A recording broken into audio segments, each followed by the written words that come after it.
Alex was an odd child, to say the least. Dark, lonely, a typical misunderstood boy, as some may say. Of course, this must be told in the past tense, seeing as he's not around anymore. At least, I think. Alex was my little brother, you see. Mum and Dad didn't really get to talk to him much growing up, due to work and other such business topics. So I pretty much served as more of a mother to him rather than an elder sister. I suppose perhaps I wasn't a very good mother, since... No, I'm jumping ahead of myself. Let me start at the beginning. It all began August 8th, 2011. It was a rather hot summer day, just like every summer tends to be here in the south. Alex and I were heading towards a carnival, which came to town 3 days per year. I'd planned to meet up with some of my friends, though of course they ditched me. So it was just my brother and I.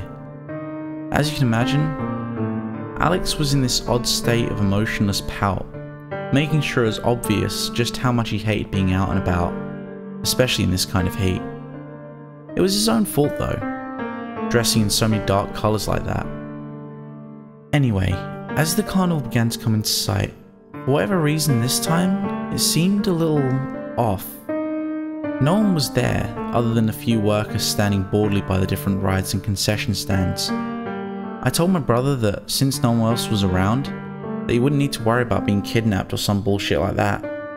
Not that some stranger would be brave enough to take him home anyway. God knows what he does locked up in his room all day. So, I went off to see what was in the shops and to get a little something to eat before testing out some rides. Alex just stayed in that exact spot where I'd left him. I figured this was just some protest brought on by taking him here in the first place. It's not like I was about to leave him home alone or something. He could trash the house or even commit a murder knowing him. How could I possibly explain that to the cops, let alone my parents? Well anyway, that spot he stayed in was right outside the old carousel in the carnival. For some reason, people had a tendency to spread weird rumours about having scary dreams and unnatural nausea after riding this carousel, so a lot of them normally just stayed away from it. But Alex, he just stood there. He didn't really seem interested nor disinterested in it. He just stared at it. I couldn't tell whether he was really fascinated by the old structure or if he was just spacing out. It happens, right? Who knows.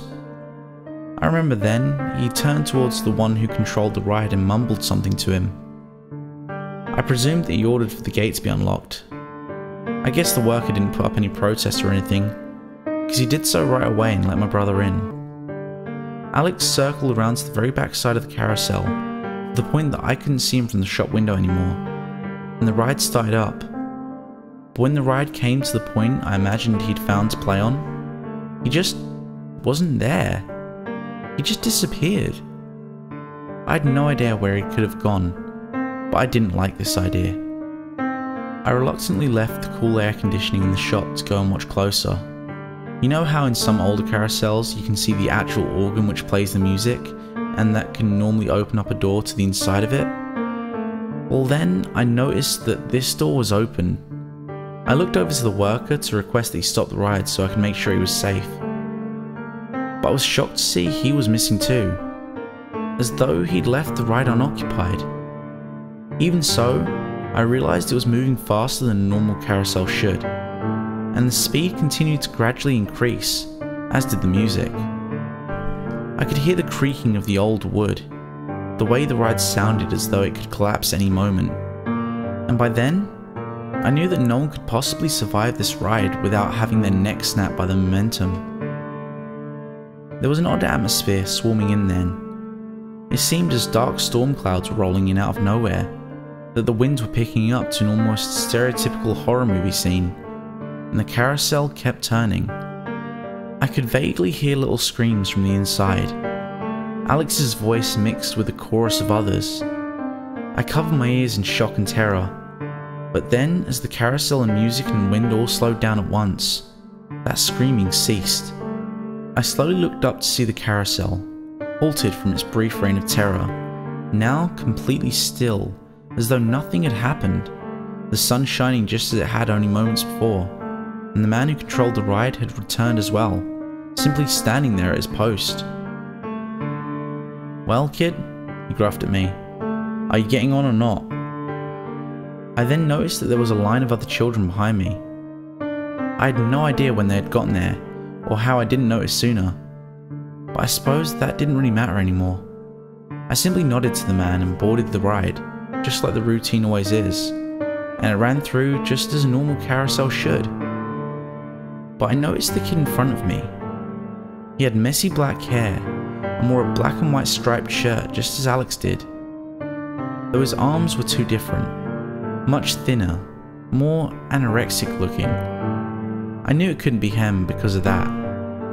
Anyway, like I said, the ride ran through normally without any change. So figuring that I'd never see my brother again if he actually existed in the first place, I just started going home.